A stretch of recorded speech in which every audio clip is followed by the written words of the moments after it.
Hello and very good evening to all.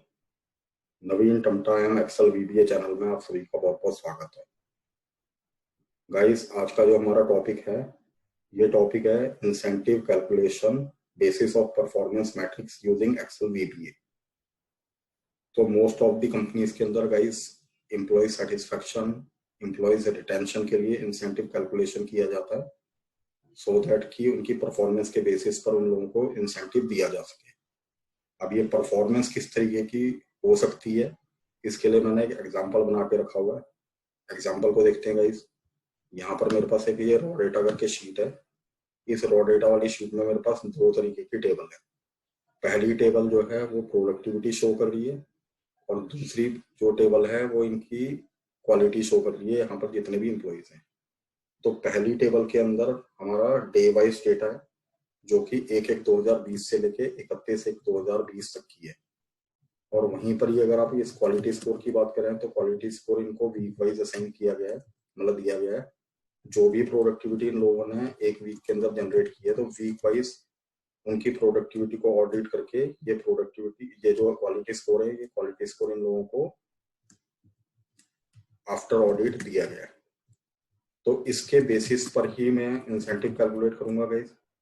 तो incentive calculation के लिए मैंने यहाँ पर दो तरीके की शीटें बनाई है। दोनों का अगर आप नाम देखें तो सेम ही आपको नजर आएगा, लेकिन इन दोनों के अंदर डिफरेंस क्या है कि जो पहली जो मेरी ये वाली शीट है, इस शीट के अंदर मैं आपको एक्सेल में करके दिखाऊंगा इस चीज को मैनुअली। एंड देन ये वाली जो दूसरी शीट है, इसी को हम वीबीए में करेंगे सो दैट कि जितने भी व्यूअर्स वीबीए में इस चीज को करने में इंटरेस्टेड है उनको एक आइडिया लग सके कि इस चीज को किस तरीके से किया जाएगा, और एक्सेल में भी एक आइडिया हो जाएगा कि किस तरीके से हम इंसेंटिव को कैलकुलेट कर सकते हैं।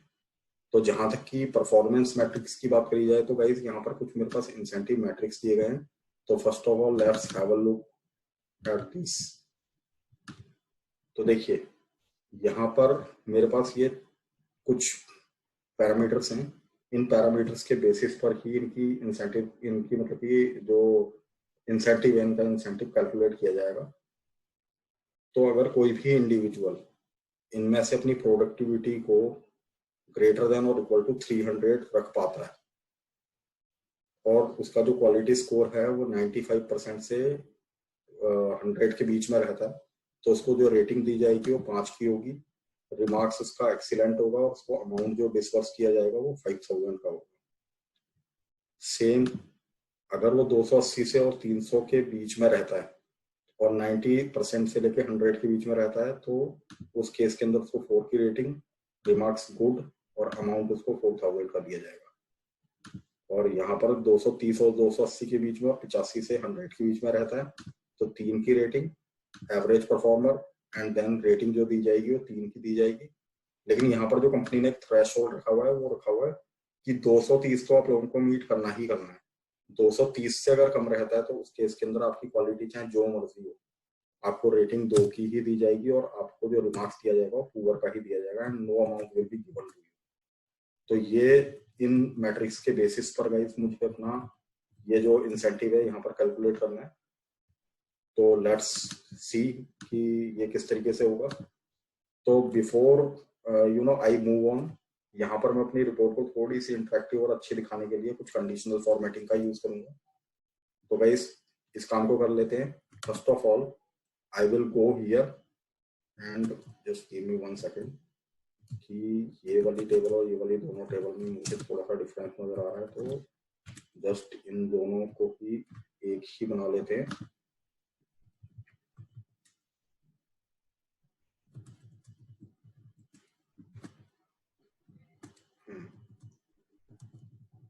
तो ठीक है गाइस, इस टेबल को मैं यहाँ पर ये जो परफॉर्मेंस मैट्रिक्स है इसको भी कॉपी करके यहाँ रख देता हूँ and then we will see इनके बेसिस पर हमने अपना काम करना है। ठीक है, तो यहाँ पर मैं क्वालिटी के हिसाब से मतलब जो एक्सेल है, एक्सेल के पॉइंट ऑफ व्यू से इसको करूंगा। तो इसके लिए सबसे पहले मैंने ये पूरी की पूरी रेंज सिलेक्ट की है। रेंज सिलेक्ट करने के बाद गाइस मैं कंडीशनल फॉर्मेटिंग के अंदर जाके यहाँ पर मैनेज रूल में जाके न्यू रूल एंड देन ये जो मेरा पहला ऑप्शन है इसी के अंदर ही इस फॉर्मेट स्टाइल के अंदर आके डेटा बार चूज करूंगा। इन डेटा बार्स के अंदर आके सॉलिड फिल को ग्रेडियंट एंड देन कलर जो है, इस कलर को मैं थोड़ा सा ऐसा दे देता हूँ सो दैट कि हमारा जो प्रीव्यू है वो कुछ इस तरीके का नजर आए डेटा बार का। Okay and then okay and then quality की बात करी जाए तो इस क्वालिटी को मैं फिर से कंडीशनल फॉर्मेटिंग के अंदर आके कुछ इस तरीके से दे देते हैं सो दैट कि ये कुछ ऐसा नजर आए इसके अंदर। और अगर रेटिंग की बात करी जाए तो चलिए क्वालिटी और इसके अंदर ही कंडीशनल फॉर्मेटिंग रखते हैं और बाकी ये जो होगा इनको हम बाद में देख लेंगे। तो गाइस चलिए स्टार्ट करते हैं। तो यहाँ पर अगर प्रोडक्टिविटी की बात करी जाए तो प्रोडक्टिविटी जो है, प्रोडक्टिविटी मुझे कंसोलिडेटेड आके लेके आनी है कि थ्रू आउट दी मंथ इस बंदे ने टोटल प्रोडक्टिविटी कितनी जनरेट की और उसका एवरेज क्वालिटी स्कोर क्या रहा थ्रू आउट दी मंथ। तो अगर मुझे प्रोडक्टिविटी को कंसोलिडेटेड वे में उठा के लेके आना है तो यहाँ पर मैं सम इफ फॉर्मूले का यूज करूंगा क्योंकि मेरे पास यहाँ पर क्राइटेरिया सिर्फ ये नेम्स है। तो I will apply equal to का साइन देन सम इफ। अगर आप इसके सिंटैक्स की ओर ध्यान दें तो सिंटैक्स बोलता है range then criteria and then sum की रेंज। तो अगर मैं रेंज की बात करूं तो ये जो नेम्स हैं ये मुझे अपनी रॉ डेटा वाली शीट के अंदर इस सीसी कॉलम में मिलेंगे क्योंकि सारे नेम मेरे यहाँ पर फॉलो करते हैं। तो मैंने इसको फिक्स कर दिया। Then I will again go to my incentive calculation वाली शीट में and here my criteria is Rambhadra, ये जो पहली A2 की वैल्यू है। And then I will again go to raw data वाली शीट में क्योंकि सम, ये जो सम इफ का जो फॉर्मूला है मुझसे सम की रेंज पूछ रहा है तो सम की रेंज होगी मेरी ये पूरी D column. Now if I hit enter तो देखिए 261 की जो प्रोडक्टिविटी है यहाँ पर उठ के आ गई है। तो now I can simply drag this formula down. तो अगर आप इस डेटा बार की तरफ अगर ध्यान देंगे तो ये डेटा बार उसी हिसाब से है। यहाँ पर एक ही एम्प्लॉई कुछ एक्स्ट्रा आ रहे हैं तो इनको जस्ट मूव देम आउट। चलिए जी अब बात करते हैं इस क्वालिटी स्कोर की। तो क्वालिटी स्कोर की अगर बात करी जाए तो रॉ डेटा वाली शीट में आके यहाँ पर आके चेक करते हैं। तो गाइस अगर आप ध्यान देंगे तो यहाँ पर ये जो क्वालिटी स्कोर है ये परसेंटेज के अंदर दिया हुआ है और परसेंटेज का कभी भी सम नहीं होता गाइस, ये एवरेज ही होगा। तो इसके लिए हम फिर से अपनी इस वाली शीट में आते हैं और यहाँ पर मैं फॉर्मूला यूज करूंगा एवरेज इफ का। तो एवरेज इफ के अगर फॉर्मूले की अगर आप बात करते हैं तो एवरेज इफ का फॉर्मूला भी सेम ही होता है सम इफ की तरह ही। रेंज क्राइटेरिया, बस यहाँ पर वहां पर सम की रेंज होती है सम इफ वाले फॉर्मूले में और इसके अंदर एवरेज की रेंज होती है। तो same I will be doing here. I will go to raw data वाली शीट देन जीजी मेरी रेंज हो जाएगी। इसका जो क्राइटेरिया होगा मेरी इस कैलकुलेशन वाली शीट में रामभद्र जहां पर लिखा होता है A2 and then raw data वाली शीट के अंदर ये क्वालिटी स्कोर HH कॉलम। तो ये पूरा देखिए जैसे मैं एंटर करता हूँ तो ये देखिए इसका क्वालिटी स्कोर क्या है। As soon as you will drag this formula तो ये इसी हिसाब से अपना इसने कलर चेंज कर लिया। तो ये इनका कंसोलिडेटेड पूरे महीने का एवरेज क्वालिटी स्कोर है। अब गाइस ये दो चीजें मैं निकाल के लिए आया हूँ तो इनके बेसिस पर मुझे ये रेटिंग वगैरह निकालनी है इनकी, जो भी प्रोडक्टिविटी रेटिंग वगैरह है यहाँ पर। तो जैसा कि ये सिनेरियो है, सिनेरियो के अकॉर्डिंग अगर आप चलेंगे तो ये इफ की ही कंडीशन है और जो इफ की कंडीशन है इफ के थ्रू ही हम इस चीज को निकाल पाएंगे। तो याद रखिएगा कि यहाँ पर मेरे पैरामीटर्स काफी सारे हैं और इन सारे पैरामीटर्स को मीट होना ही होना है। तो इसलिए मुझे यहाँ पर इफ के साथ एंड फंक्शन का यूज करना होगा क्योंकि जो इफ के अगर मैं और का यूज करता हूँ यहाँ या नेस्टेड इफ का यूज करता हूँ तो ये क्या काम करते हैं कि इनमें से कोई सा भी एक क्राइटेरिया भी मीट कर रहा होता है तो ये जो फॉर्मूला होता है अपना आउटपुट देता है वहां पर। लेकिन जो एंड का फंक्शन होता है, एंड फंक्शन ये बोलता है कि जितने भी क्राइटेरिया आप इसके अंदर दे रहे हो तो सारे के सारे मीट होने ही चाहिए तब जाके आपका आउटपुट आएगा। तो इसलिए गाइस यहाँ पर इफ और एंड फंक्शन का ही यूज होगा। तो ध्यान दीजिएगा मैं इसी चीज को ही यूज कर रहा हूँ। तो मैंने यहाँ पर बोला equal to if and then and. तो अब जो मेरे पास सिंटैक्स आया है सिंटैक्स बोलता है लॉजिकल वन। लॉजिकल वन अगर मैं यहाँ पर गौर करूँ तो यहाँ पर मेरी जो प्रोडक्टिविटी है पहला जो पैरामीटर है वो है ग्रेटर देन और इक्वल टू 300। तो अगर ये ग्रेटर देन और इक्वल टू 300 की बात करी जाए तो ये मुझे अपनी इस प्रोडक्टिव वाली शीट में ही मतलब जो कॉलम है इसी में मिलेगा।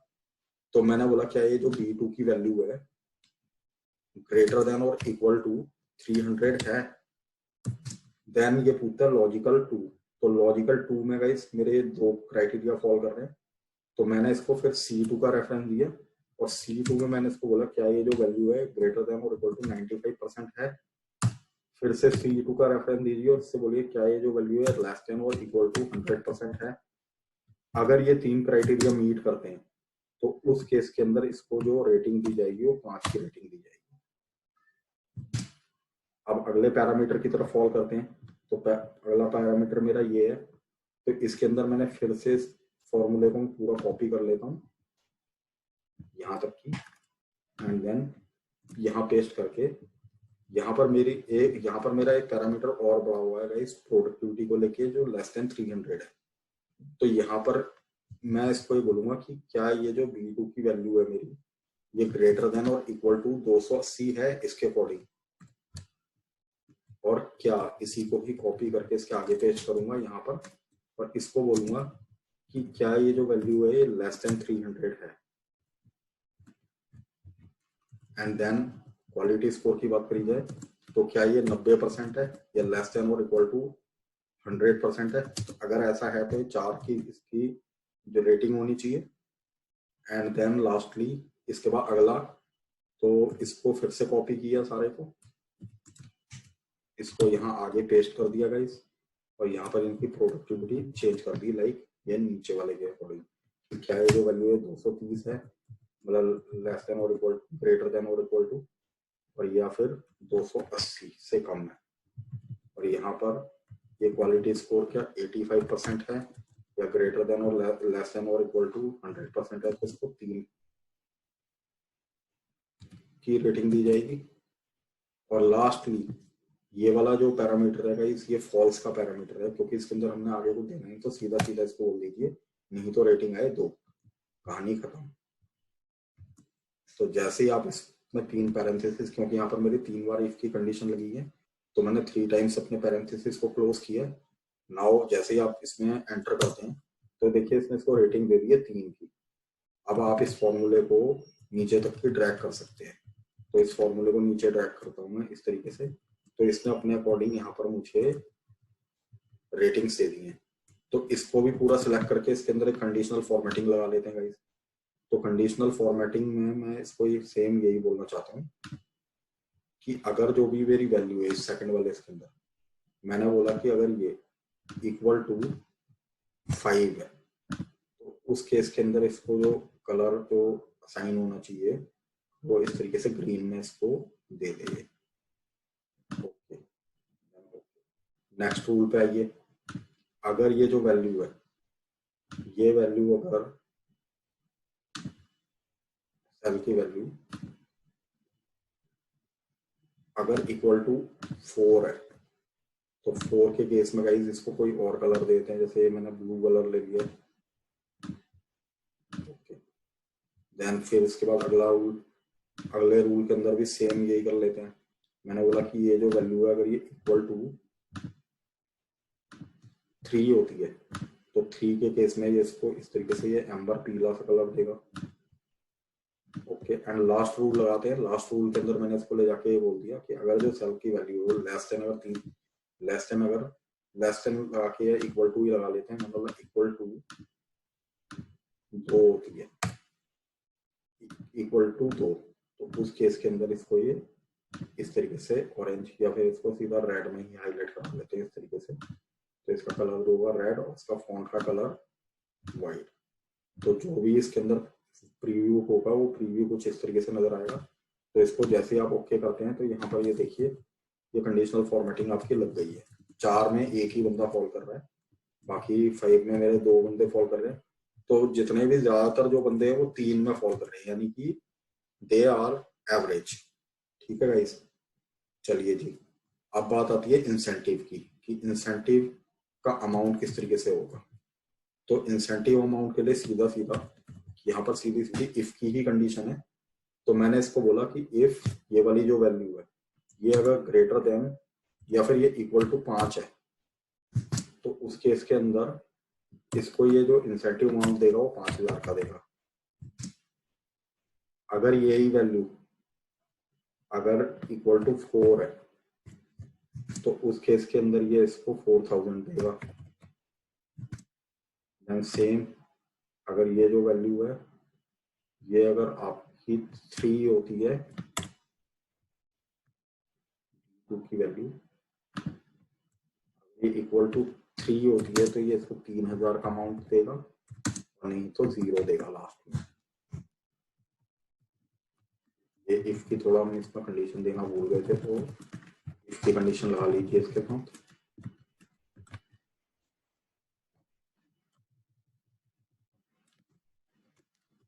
भाई ये देखिए 3 है तो 3 के आगे 3000 आ गया, तो जहां जहां 2 होगा उसके आगे 0 ही आएगा।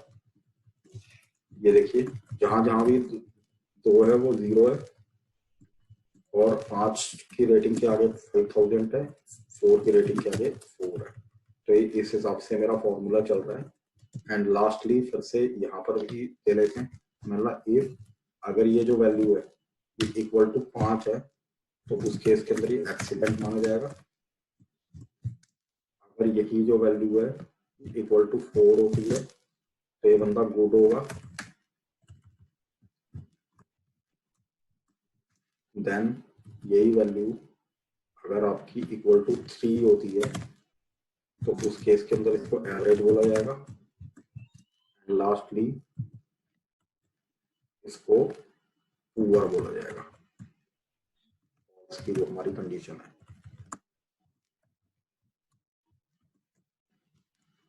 तो यहाँ पर भी हम इफ देना भूल गए थे, हम सॉरी, इफ दे दीजिए यहाँ पर। गाइस अगर आप ध्यान देंगे तो ये देखिए जो भी जिस बंदे का हिसाब किताब जैसा भी आ रहा है ये उसी के ही अकॉर्डिंग अपना आउटपुट दे रहे हैं यहाँ पर। दिस इज ऑल, इन सबका इंसेंटिव अमाउंट कैलकुलेट हो चुका है कि किस बंदे को क्या क्या अमाउंट देना है। तो अगर आप यहाँ पर सीधा सीधा फिल्टर लगा के ये जो 2 नंबर है इसको पिक करते हैं तो इन 3 बंदों से क्वेश्चन पूछा जा सकता है कि व्हाट इज द रीजन कि आप लोग अपनी प्रोडक्टिविटी नहीं मिल पाए। इवन दो आप लोगों का क्वालिटी स्कोर बिल्कुल ठीक है, लेकिन जो थ्रेशोल्ड है वो तो आप लोग निकाल ही नहीं पाए। चलिए जी, तो ये इसके अकॉर्डिंग तो आपने अपना जो एक्सेल के अकॉर्डिंग तो आपने अपना इंसेंटिव अमाउंट यहाँ पर कैलकुलेट कर लिया है।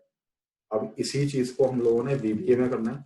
तो वीबीए में हम लोग इस चीज को कैसे करेंगे, तो इस चीज के लिए गाइस मैं सबसे पहला अपना जो काम करूंगा, मैंने ये 3 कॉलम सिलेक्ट किए हैं इस तरीके से, इनको कॉपी करके अपनी इस वाली शीट पे आऊंगा, और इस शीट पे आके जो 3 कॉलम है मेरे, इन तीनों कॉलम पे इस तरीके से आके Alt E S and then T, यानी कि फॉर्मेट अप्लाई कर दूंगा इस तरीके से, सो दैट की जो कंडीशनल फॉर्मेटिंग है वो इसके अंदर भी अप्लाई हो जाए।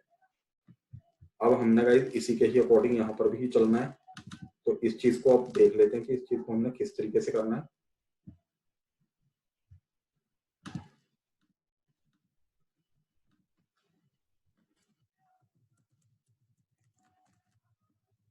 देखिए अब इस चीज को वीबीए के तौर पे करा जाए तो वीबीए के लिए मुझे क्या करना होगा, सबसे पहले I will go to developer tab and then insert, और एक कमांड बटन यहाँ पर लेके यहाँ पर प्लेस कर देता हूँ उसको like this. You can change the command, the name of your command button by right clicking here. Properties में जाके कैप्शन में जाके आप इसका नाम चेंज कर दीजिए, जैसे मैंने इसका नाम दे दिया इंसेंटिव कैलकुलेशन।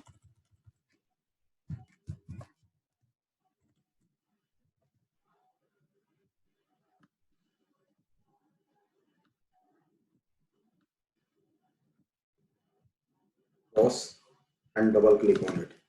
तो जैसे ही आप इसके ऊपर डबल क्लिक करते हैं गाइस, आप इसके कोडिंग एनवायरनमेंट में पहुंच जाएंगे। अब यहाँ से हमने ऑटोमेटिकली इस चीज को, मतलब ये जो भी हमने वहां पर प्रोसीजर लगाया था उसी को ही हमने यहाँ पर ऑटोमेटिक करना है। तो देखिए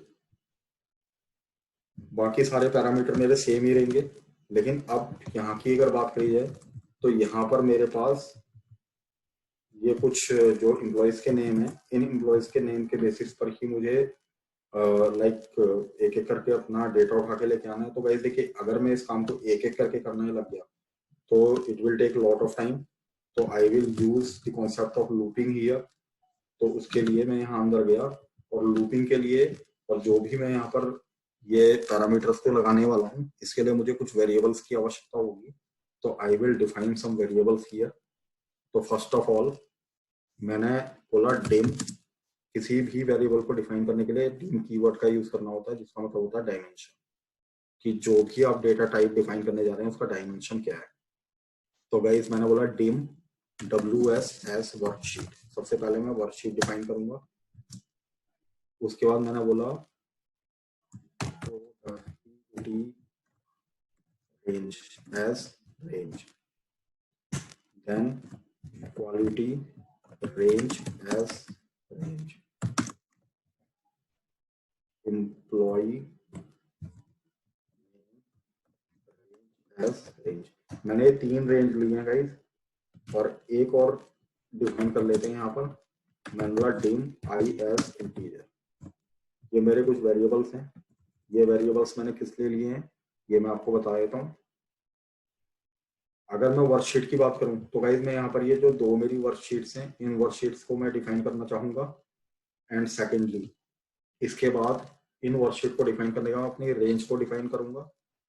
and then we will apply the concept of loop and then calculate each and everything. तो चलिए इस चीज के लिए सबसे पहले मैंने बोला सेट। सेट कीवर्ड का यूज होगा WSICR इक्वल टू शीट्स, जो भी आपकी शीट का नाम है।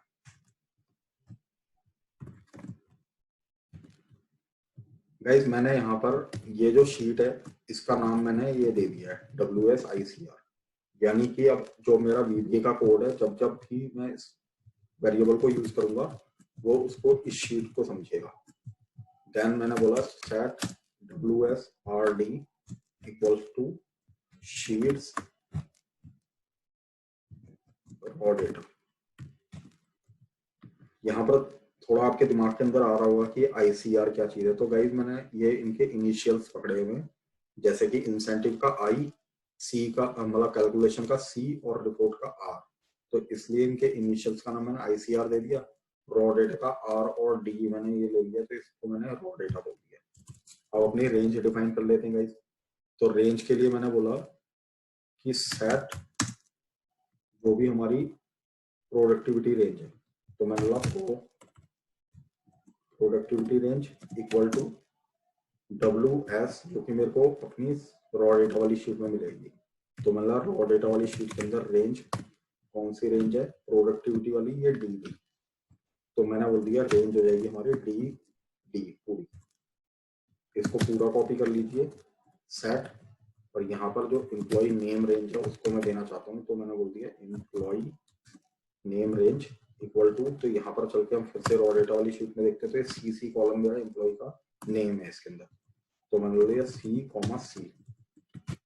देन फिर से पेस्ट, और इसको भी नाम दे देते हैं जो क्वालिटी रेंज है, तो इसको बोल दीजिए क्वालिटी रेंज। और जो रॉ डेटा वाली शीट है इसके अंदर आप ध्यान देंगे तो ये HH कॉलम में फॉल करता है, तो इसको मैंने बोल दिया HH कॉलम। तो गाइस ये चीजें हमारी हो चुकी हैं। अब इसके बाद हम अपना लूप यहाँ से आगे लूप को डिफाइन करेंगे। तो मैंने बोल दिया for I equals to 2 to WSICR dot cells rows dot count comma 1 dot end SL up dot row। तो इसका मतलब बता देता हूँ गाइस। इसका सीधा सा मतलब ये है कि जो मेरा लूप है वो इनिशियल पॉइंट 2 से चलेगा बिल्कुल लास्ट तक की, जहां तक कि हमारा डेटा है। अगर आपको लास्ट रो का जो मतलब कि डेफिनेशन है, या फिर आप समझना चाहते हैं कि डायनेमिक रेंज क्या होती है, या फिर लूप को डायनेमिक किस तरीके से बनाया जा सकता है, तो kindly watch my previous videos. इस चीज को मैंने वहां अच्छे से डिफाइन किया हुआ है, तो you can have a better idea from there. ठीक है गाइस, तो चलिए अब सम इफ को लगाते हैं। तो अब मैं आता हूँ अपनी इस वाली शीट के अंदर।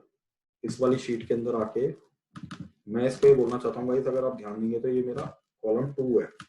तो मैंने इसको बोला कि कॉलम 2 का मतलब, अगर आप मैं यहाँ पर एक बार लिख देता हूँ, जो सेल्स जो हमारा ये मेथड होता है इसका सिंटैक्स होता है row index comma column index. तो अगर आप इसकी बात करेंगे तो इसके ही अकॉर्डिंग मैं सेल्स मेथड के थ्रू यहाँ पर चलूंगा। तो मैंने इसको ये बोला कि WSICR डॉट सेल्स I, 2 की क्या वैल्यू होनी चाहिए। इसके लिए गाइस हमें यहाँ पर I, 2 यानी कि हमें यहाँ पर जैसे मैंने एक्सेल में सम इफ के फॉर्मूले के थ्रू ये डेटा उठा के लेके आया था मैं, तो वैसे ही मैं यहाँ पर सम इफ का फॉर्मूला यूज करूंगा। और सम इफ का फॉर्मूला यूज करने के लिए इसके अंदर guys application dot worksheet function का यूज करना होता है हमें। तो मैंने बोला application dot worksheet function and then sum if. आप देखेंगे तो सम इफ यहाँ पर आ चुका है। तो जैसे आप टैप करते हैं तो यहाँ पर आपका सम इफ आ गया।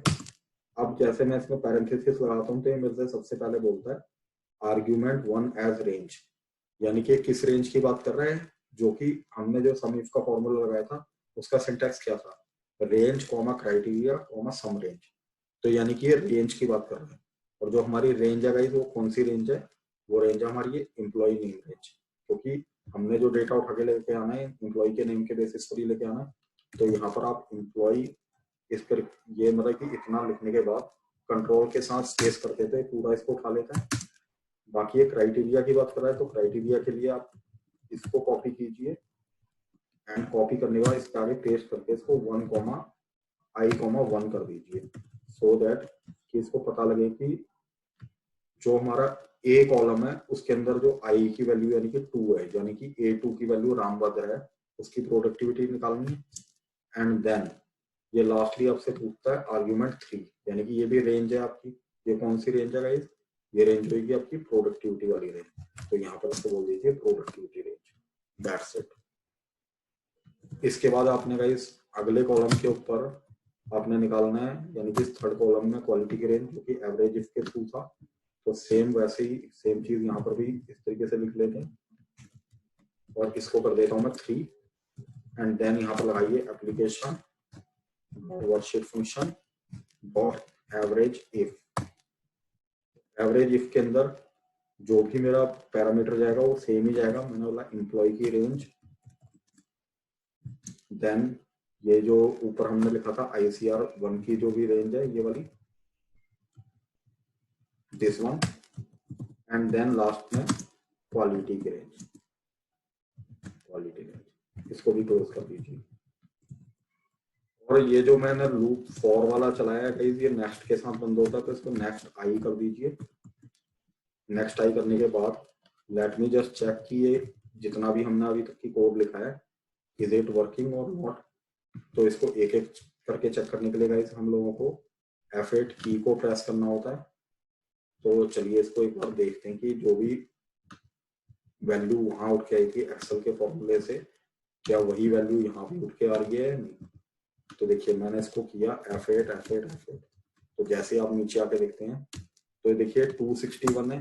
अगर मैं यहाँ आके देखूं तो ये भी 261 है। देन आप यहाँ पर देखिए इसका क्वालिटी स्कोर कितना था 95.2। तो क्या ये 95.2 यहाँ पर भी सेम दे रहा है। तो इसको जैसे F8 करता हूँ तो ये 95.2 यहाँ पर भी आ गया। इट मीन्स कि जो फॉर्मूला आपका है वो बिल्कुल परफेक्टली काम कर रहा है। बाकी अब हम अपनी आगे इफ की कंडीशन यहाँ पर दे सकते हैं। तो इफ की कंडीशन पे चलते हैं, इसको मैं रिसेट करता हूँ और आगे अपना इफ की कंडीशन लगानी स्टार्ट करते हैं इसके अंदर। तो मैंने इसको बोला अब हमने इसके बेसिस पर चलना है। तो इसको मैंने इस तरीके से कॉपी कर लिया और कॉपी करने का मैं यहाँ पर इफ की स्टेटमेंट लगा रहा हूँ। मतलब इफ जो भी I, 2 की वैल्यू है क्या वो ग्रेटर देन और इक्वल टू 300 है, लाइक जैसे शीट के अंदर है। देन एंड की कंडीशन, एंड फिर इसको आप पूरा इतना कॉपी कर लीजिए यहाँ तक की और इसको इसके अंदर रख के बोल दीजिए I, जो 3 है उसकी क्या वैल्यू ग्रेटर देन और इक्वल टू 95% है। या इसके लिए गाइस हम ना एक छोटा सा काम और कर सकते हैं। आप इसके लिए इसको ग्रेटर देन और इक्वल टू यहाँ पर मैंने एक इस तरीके से बना के रखा हुआ है, तो हम इस सेल्स की रेफरेंस भी दे सकते हैं। तो अगर मैं यहाँ की बात करूँ तो ये हो जाएगा हमारा कॉलम। यहाँ पर कॉलम का फॉर्मूला लगाऊं तो कॉलम हमारा है ये 14 और ये रो हो गई मेरी 11वीं। अगर आप यहाँ पर ध्यान देंगे तो यानी कि कॉलम 14 और रो 11। तो मैंने इसको बोल दिया WSICR.cells 11,14 इसके बराबर, इससे ज्यादा या इसके बराबर है।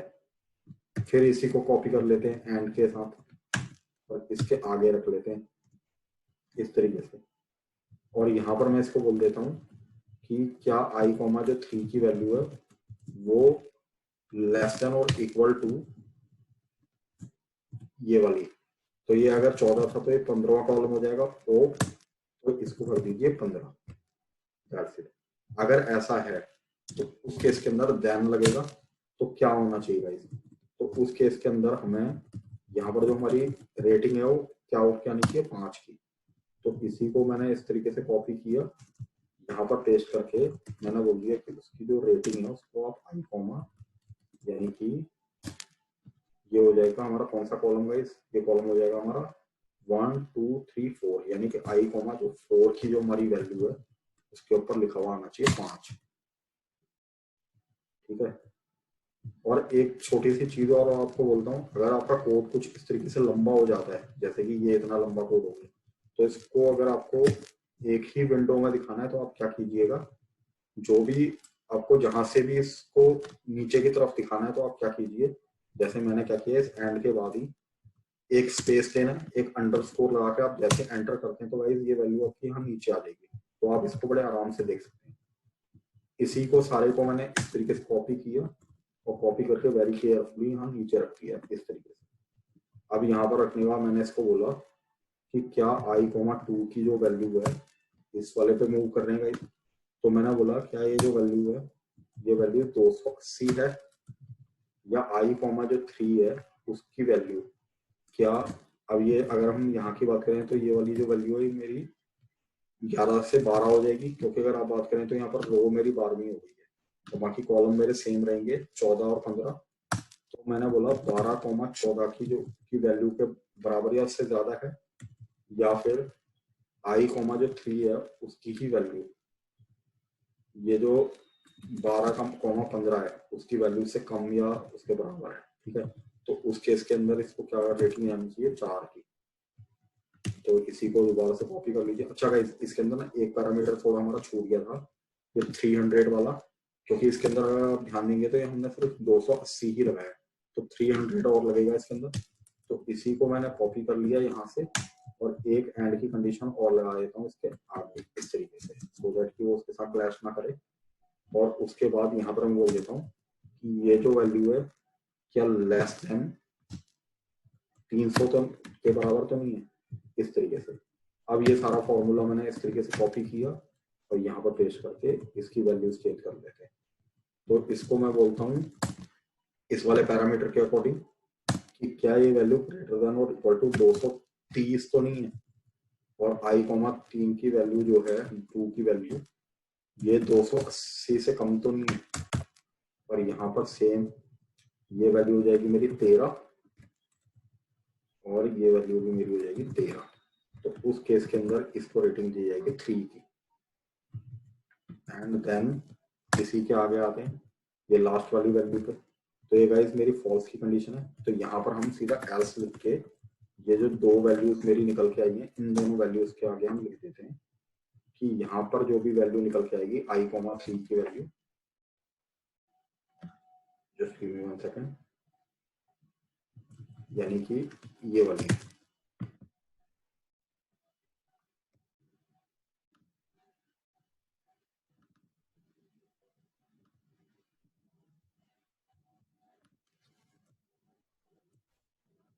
ये ऊपर की वैल्यू मेरे को नहीं चाहिए, सीधा ये वाली। तो इसको जो वैल्यू देगा 2 असाइन करेगा। एंड देन एक लास्ट चीज, अभी इसके आगे भी हमारा कुछ कुछ पैरामीटर्स आगे के भी रहते हैं गाइस, क्योंकि अगर आप ध्यान देंगे तो अभी तो ये सिर्फ इसको क्या करेगा, सिर्फ रेटिंग उठा के लेके आएगा। अब इंसेंटिव अमाउंट की बात करी जाए तो इसी को कॉपी कीजिए, इसका कॉलम इंडेक्स नंबर चेंज कीजिए यहाँ से, इसको बोलिए 5 और इसके ऊपर जो अमाउंट आ जाएगा वो 5,000 का आ जाएगा। इसी को पेस्ट कीजिए, इसका कॉलम इंडेक्स नंबर कीजिए 6 और यहाँ पर लिख दीजिए एक्सीलेंट लाइक दिस। और इसी तरीके से गाइस इनको मैंने कॉपी किया इसको यहाँ पर पेस्ट किया इसके नीचे, और इसको जो वैल्यू है इसको वैल्यू असाइन कर दी 4000, इसको वैल्यू असाइन कर दिया 4000, एंड देन यहाँ पर इसको जो रिमार्क्स दे दिया गुड, एंड इसका यहाँ पर नीचे आते हैं, इसी वैल्यू को कॉपी किया, और कॉपी करने का गाइस इसके नीचे रख के इसको बोल दिया 3000, इसको बोल दिया एवरेज, एंड लास्टली एल्स की कंडीशन में इसी को पेस्ट किया, इसकी वैल्यू भी बोल दी है, इसकी वैल्यू बोल दी है 0, एंड देन ये चला जाएगा हुआ पे। तो गाइस देखिए यहाँ पर मेरी जो इफ की कंडीशन है, कितनी कंडीशन है, 1 2 3, 3 कंडीशन मेरी है। तो यहाँ पर इसको 3 बार एंड इफ करना होगा हमें, end if and then end if, and then ये जो नेक्स्ट आई है आपका, ये नेक्स्ट इसके साथ चलता रहेगा। तो चलिए गाइस लेट मी चेक कि ये जो भी चीज हमने इसके अंदर लगाई है इज इट वर्किंग और नॉट। अगर कोई प्रॉब्लम आती है तो we will rectify it, otherwise देख लेते हैं इस चीज को। तो फिर से मैं F8 की के थ्रू ही 1 बाय 1 इस चीज को देखना चाहूंगा। तो देखिए जो पहली वैल्यू है ये उठ के आ गई है 261, इसकी जो रेटिंग है ये उठ के आ गई है 95.2, एंड देन ये सीधा एंड इफ पे चला गया। ऑल राइट, ठीक है। तो गाइज ये क्या कर रहा है, अभी इफ की जो कंडीशन है ये क्वालिटी और प्रोडक्टिविटी तो हमें दे रहा है, लेकिन अभी ये इन रेटिंग्स वगैरह को नहीं दे रहा है। तो we will have to check कि ऐसा क्यों हो रहा है। तो अगर ये जो हमने यहाँ पर इफ की जो कंडीशनें लगाई हुई हैं इसको अगर मैंने एक एक करके बंद किया है, तो यहाँ पर अगर मैं इसको बोल देता हूँ एंड इफ यहीं पर ही ऊपर ही, एंड देन इसको भी एंड इफ यहीं पर ही करा लेते हैं, एंड ये वाली जो लास्ट की कंडीशन है इसके बाद एंड इफ यहाँ पर चला जाएगा। तो क्या इस केस में काम करेगा? चलिए इसको देख लेते हैं। यस गाइस, तो इसने काम करना स्टार्ट कर दिया। तो as soon as I will run this report application dot, ये इसके अंदर एक वैल्यू आता है, दिस वैल्यू इज आल्सो ज्यादा, तो कम कर दीजिए। तो guys as soon as you will click on it, it will calculate each and everything. ये इसने सेम उसी तरीके से आपको अपनी वैल्यू निकाल के दे दी है। तो देखिए पुअर के केस के अंदर ये 0 दे रहा, तो सेम ही काम करके देख लेते हैं। अगर मैं इसकी रेटिंग, ओके ये मेरे को रेटिंग दे रहा है 2 और 3 की, यानी कि इसने एक्सीलेंट वाला केस अभी नहीं पिक किया है। एक्सीलेंट वाला केस हमारा इसके अंदर कौन सा था, ये इसको 2 की रेटिंग दे रहा है, और जबकि ये 2 नहीं होना चाहिए, 5000 की रेटिंग होनी चाहिए इसकी। अगर ये जो मैं जमीन की बात करूं तो ज्वाइन हमारा वहां पर, अगर आप एक्सेल की रिपोर्ट के अंदर जाके देखेंगे तो यहाँ पर ज्वाइन जो है ये 5 की रेटिंग में फॉल कर रहा है, अगर आप ध्यान देंगे। लेकिन यहीं पर अगर हम ध्यान दें तो यहाँ पर ये इसको 2 कर है। तो we will have to have another look कि अब हमारा एक्सेल का जो कोड है VBA का, ये कहाँ पर गलती दे रहा है। तो इसको भी एक बार चेक करना होगा। तो हियर एक काम किया जा सकता है, आप सीधा सीधा यहाँ पर बोल दीजिए एल्स इफ, ये एंड इफ हटाइए, इसको भी एल्स इफ बोलिए, और लास्टली आपकी ये वैल्यू चली जाएंगी। तो यहाँ पर आपका सिर्फ एक ही इफ की कंडीशन लगनी चाहिए आई गेस। तो एक बार और इस चीज को चेक कर लेते हैं, ये वैल्यू सही निकल के आ रही है। भाई ये देखिए ये 5000 इसने दे दिया है, बिल्कुल परफेक्ट है आपका। अब अगर मैं इस डेटा को मैच करना चाहूँ तो ये डेटा बिल्कुल परफेक्टली मैच करना करेगा। और इसके लिए मैं आप लोगों को एक और बहुत अच्छा तरीका बताता हूँ कि अगर आपको कोई चीज मैच करनी हो तो मैचिंग के लिए आप क्या कीजिए, एक डेटा शीट और ऐड कीजिए, और यहाँ पर आप लाइक कुछ भी आप वो लगा सकते हैं, वैलिडेशन इसका नाम मैं दे देता हूँ कि वैलिडेशन किस तरीके से करनी है। तो वैलिडेशन के लिए सबसे पहले मैं अपनी एक्सेल वाली शीट के अंदर गया, और इसके अंदर से डेटा कॉपी करके इस वैलिडेशन वाली शीट के अंदर आके इसको पेस्ट स्पेशल कर दिया गाइस, इस तरीके से फॉर्मेट कर दीजिए, सो नो प्रॉब्लम, कोई दिक्कत नहीं है। तो इसको मैंने नाम दे दिया यहाँ से एक्सेल का डेटा, ठीक है गाइस, ये हम एक्सेल के थ्रू उठा के लेके आए थे। और इस वीबी वाली शीट पर ये इसको भी कॉपी कीजिए और यहाँ वैलिडेशन में आके यहाँ पर कहीं पर इसको पेस्ट करके इसका फॉर्मेट पेस्ट कर दीजिए, सो दैट कि एक जैसे लगे दोनों। एंड नाउ इसको नाम देता हूँ मैं बीबीए। इसी को सारे को कॉपी किया, या फिर एक मिनट इसको थोड़ा सा हटा के हम लोग इसको थोड़ा सा इस तरीके से जोड़ देते हैं, सो दैट कि ये दोनों हमारे नजर आए। और ये इसको मैंने यहाँ रख दिया।